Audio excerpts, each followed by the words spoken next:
Carlos Alcaraz has officially withdrawn from the Cincinnati Masters. This is not just another player pulling out of another tournament. Cincinnati was supposed to be the warm-up tournament for the US Open. But will he be able to go on to the US Open and defend his US Open title? Big questions, big doubts. We're going to go through it.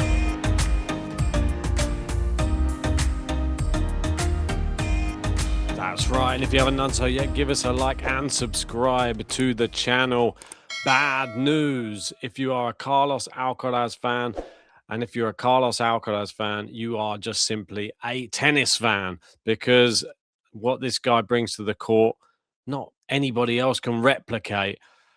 It's been a crazy few months. A few other stars have come to the forefront. We've had Jannik Sinner just continuing his winning ways at Wimbledon. We had Sasha Zverev winning at Roland Garros. And we've had Carlos Alcaraz, I think it's about 100 days without seeing him in a competitive tennis match. And Cincinnati Open put out this tweet saying that he's withdrawn, wishing all the best to our 2025 champion. Obviously, he was the winner last year. It wasn't much of a final. Granted, obviously, Sinner withdrew after the first set. Don't think they even completed the first set. I think it was 5-love. And, well, we'll just have to wait and see if he comes back next year. He's the reigning defending champion at the US Open as well. And that is where the big concern definitely comes. It's this ongoing wrist injury. And this is what was said. We know Carlos is doing everything he can to get back playing tournaments as soon as possible, said the tournament director, Bob Moran. We wish him the best with his recovery and look forward to welcoming him back to Cincinnati in the future. It's a big, big tournament, and it is the one that players use for a warm-up, really. Carlos, he's had these injury problems where they began in Barcelona, of all places, back in April, when he had the discomfort with his right wrist during his opening match of that tournament. He managed to get through that match, but then the further test revealed that the problem was more serious than he had initially hoped, and he withdrew from the tournament. He was saying he needs to listen to his body and let the recovery process begin immediately. And we've just had what looked like a short interruption turned into a massive, huge absence from the tour. Missed Madrid, missed Rome, missed Roland Garros, and then had to withdraw from the grass court swing as well. Queen's Club, Wimbledon, and it looks like the recovery is still not done. He said it was still not ready, the wrist, for competitive tennis in Canada, and now it looks like it's not ready in Cincinnati either. Cincinnati is such a big tournament, especially if you're looking to go on for US Open glory. So many players have won that tournament and then gone on to win the US Open. And it's just the perfect warm-up tournament. And to enter the US Open without a warm-up tournament, it does throw doubts out there. How well will Alcaraz be able to adapt to just coming straight back, if he can come back for the US Open? How well will he be playing in a best of 5? I mean, it's not even best of 3. To come straight back into best of 5 match tennis, that's going to be a real big concern. The wrist is the number one concern. His style of tennis is so physical, and that's the big problem.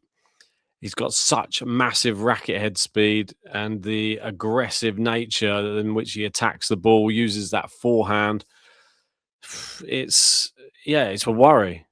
I mean, we've seen Dominic Thiem suffering with a wrist injury, never was the same again, and we just would never hope that that would be the same thing that's going to be happening here. The wrist is such a pivotal part of tennis.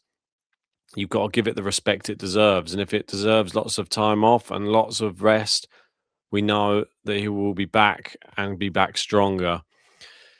It's involved with everything: the serve, forehand, return, spin changes, defensive shots when it's stretched out outside the court. Is he going to have the confidence to come back and use the same grips in the same way, to be hitting the ball with the same amount of pace that he normally does? And there's going to be some element of rust as well, surely. Like they say, ring rust in boxing. There's got to be court rust, surely, in tennis. And it's not so much about, oh, well, you've forgotten how to play tennis. Clearly not. But when it's match play, it's completely different to practice. It's not the same level of pressure. And players play with an intensity level which you don't get on the practice courts. Yeah, it's one of those things, though. Injuries happen. It's just about, do you give it enough time? We've seen players, once they've given it enough time, they come back and they have long careers. Some players who come back too early, they could have screwed their career completely. And that's the last thing that we want for Carlos. He hasn't withdrawn from the US Open. He still potentially could be there and he could still recover. But we don't like all of this uncertainty around one of the best players in the sport. And we don't have the rivalry right now. Jannik Sinner, he's missing a dance partner. It's something that the sport desperately needs. It's nice to see other players come to the forefront, though. We obviously have the likes of Hodar doing pretty well, did well on the clay, did well, obviously, in the hard courts last week. So great to see some youngsters doing well, but they're still not at the level of Jannik Sinner. And there only really is two guys who can hang with him. Probably Djokovic still. I don't know. That's going to get less and less as time goes on. But the only real person who can is Carlos Alcaraz. This changes the entire US Open picture because Sinner is going to be immediately the strong favourite to win the US Open, even if Alcaraz does play. But if he's absent, he'll be massive, massive favourite. Djokovic probably be, if he's in the other side of the draw, I'd say second favourite. Same side of the draw, you'd probably say maybe Zverev might favour him. But then Djokovic did beat Sinner at the Australian Open. Yeah. Carlos Alcaraz, is he in danger of losing his title as US Open champion? Yeah, I think it's really, really a possibility that he won't win it. We'll be lucky to see him play. But the last thing we want is to never see him play ever again. So please, please, just take your time. Come back when it's ready. I'd be happier if you come back to the sport fully fit after a year off, even 18 months off, than never see you play tennis at all. So let me know your thoughts anyway in the comment section below. How do you feel about this news? Are you upset about it? Did you sort of expect it was coming? There's been sort of pushing it back. And what do you think this means for the US Open? Is it just Jannik Sinner's to run away with?